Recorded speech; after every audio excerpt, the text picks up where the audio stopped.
যুদ্ধের দিন।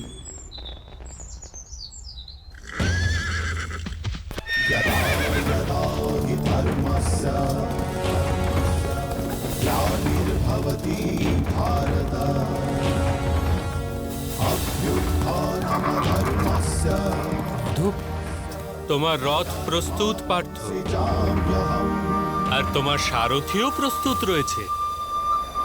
যতক্ষণ এই লাগাম আমার হস্তে আছে, তোমার মনকে বিক্ষিপ্ত হতে দেব না পার্থ। রথ যুদ্ধের হোক বা জীবনের,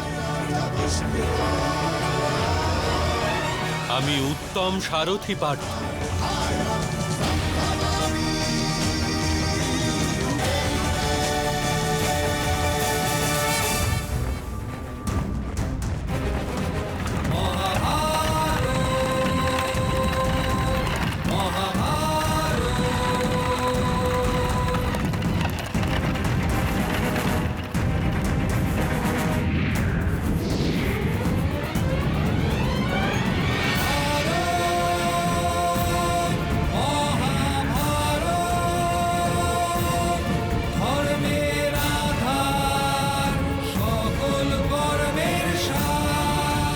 জ্যেষ্ঠ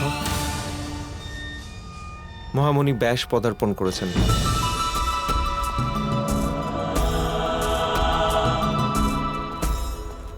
প্রণিপাত ভগবান। কল্যাণ হোক বৎস। প্রণিপাত। হে মহামণি, কুরুবংশের ভবিষ্যৎ কি হতে চলেছে তা আমি জানতে চাই মহামণি। যদি তুমি এই যুদ্ধকে দর্শন করার মনোবাঞ্ছা রাখো, তবে আমি তোমাকে দিব্য দৃষ্টি প্রদান করছি। এখানে উপবেশন করেই তুমি কুরুক্ষেত্রকে দর্শন করতে পারো।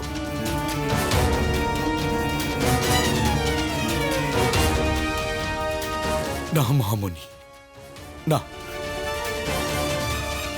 আমার মধ্যে আর সেই সাহস নেই।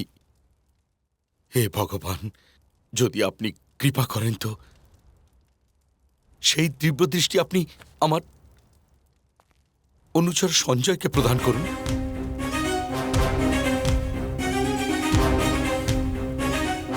তারই মুখ থেকে আমি যুদ্ধের সমাচার শ্রবণ করে নেব। আমি বৎস সঞ্জয়কে এই দিব্য দৃষ্টি প্রদান করছি।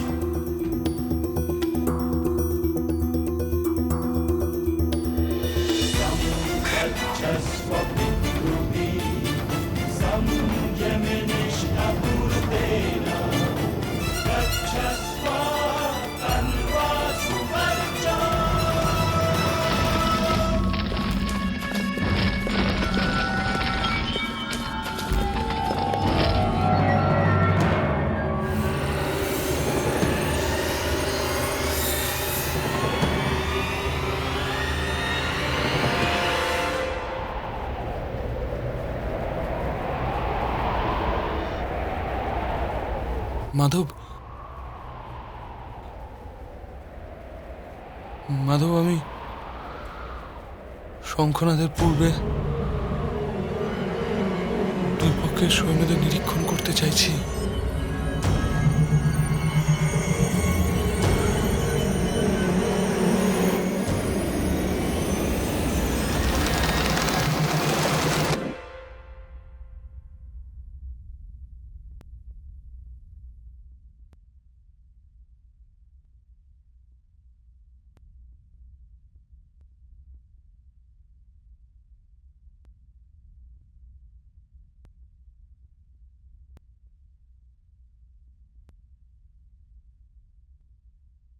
কি দেখবে পার্থ? বিপক্ষের সেনাদলকে পরীক্ষণ করতে চাইছি মাধব। নিজেদের সেনাদলকেও নিরীক্ষণ করতে চাইছি। আমি জানতে চাইছি এই মহাযুদ্ধে আমি কেবল অধর্মকে নাশ করছি নাকি তার সাথে ধর্মেরও নাশ করছি। আর এসব তুমি করবে পার্থ? বিনাশ আর নির্মাণের কার্য তো স্বয়ং ঈশ্বর করে থাকেন পার্থ। তুমি তো কেবল এক আজ্ঞাবাহী মাত্র। আমি তোমাকে বলেছিলাম পার্থ, যে ব্যক্তি এটা জেনে ফেলে যে সে স্বয়ং কিছুই করছে না, তারই হস্তে কোনো মহত্বের কার্য সাধিত হয়।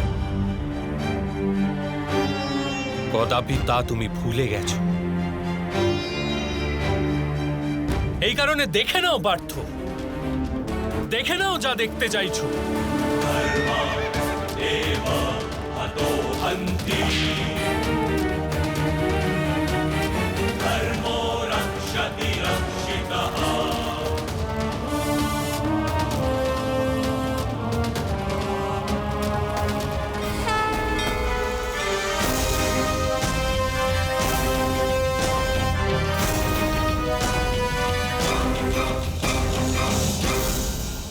এখানে যুবরাজ দুর্যোধন দণ্ডায়মান। স্মরণ করো পার্থ, পাঞ্চালীকে দাসী বানিয়ে দূতসভায় আনার আদেশ ইনিই দিয়েছিলেন। এখানে দেখো পার্থ, ইনিই হলেন তোমার মামাশ্রী শকুনি। স্মরণ করো কি রূপে ইনি বারাণবর্তে তোমাদের ও তোমাদের মাতাকে ভস্ম করার প্রপঞ্চ রচনা করেছিলেন। এবার এদিকে দেখো পার্থ, দুঃশাসন এই হাতই পাঞ্চালীর কেশ আকর্ষণ করার ধৃষ্টতা করেছিল। মহামহিম আর গুরু দ্রোণকে দেখো, মৌন হয়ে পাঞ্চালীর অপমান দেখেছিলেন।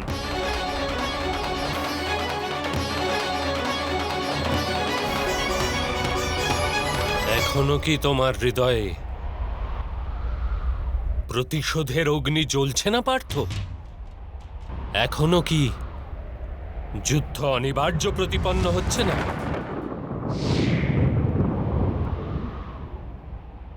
হ্যাঁ মাধব, এই যুদ্ধ হওয়া অনিবার্য। তবে এই যুদ্ধ তোমার কাছে অনিবার্য। তাহলে মহামহিমকে একবার পুনরায় দেখো পার্থ। স্বয়ং নিজের বলিদান দিয়ে তোমার আর তোমার পরিবারকে অধিকার প্রদানের প্রয়াস করেছেন। একবার পুনরায় গুরু দ্রোণকে দেখো আর স্মরণ করো, তোমাকে বিশ্বের সর্বশ্রেষ্ঠ ধনুর্ধারী তৈরি করার জন্য উনি নিজের মস্তকে পাপের বোঝা নিয়েছিলেন। স্মরণ করো পার্থ। এবার ওদিকে বিকর্ণকেও দেখো, একমাত্র সেই ছিল যে দূত সভায় বিরোধ করা সাহস করেছিল।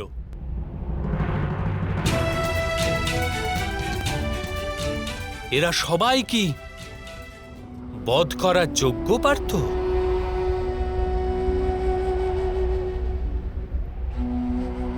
না মাধব, আমি এদের বধ কিরূপে করতে পারবো? অবশ্যই, কিন্তু নিজের পক্ষকেও দেখো পার্থ।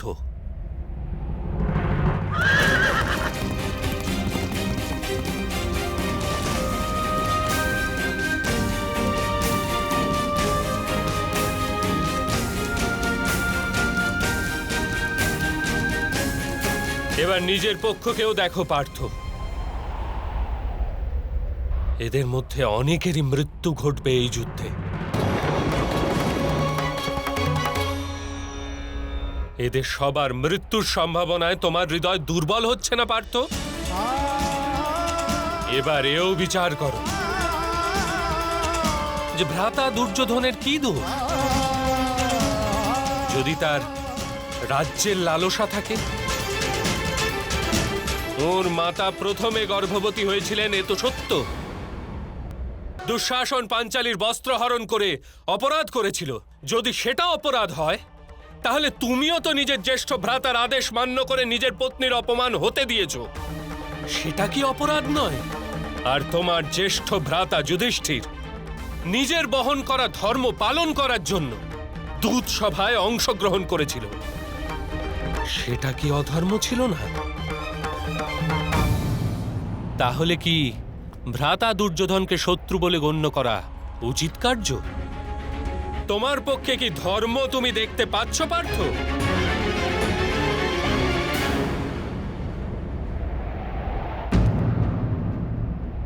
আমার সারা অঙ্গ কম্পিত হচ্ছে। আমার হস্তে অস্ত্র ধারণের শক্তি নেই।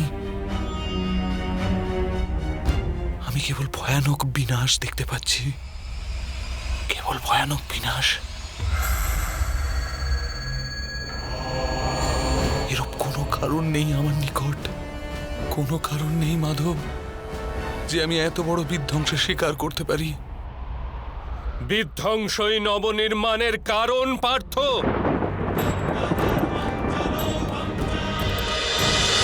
মহাভারত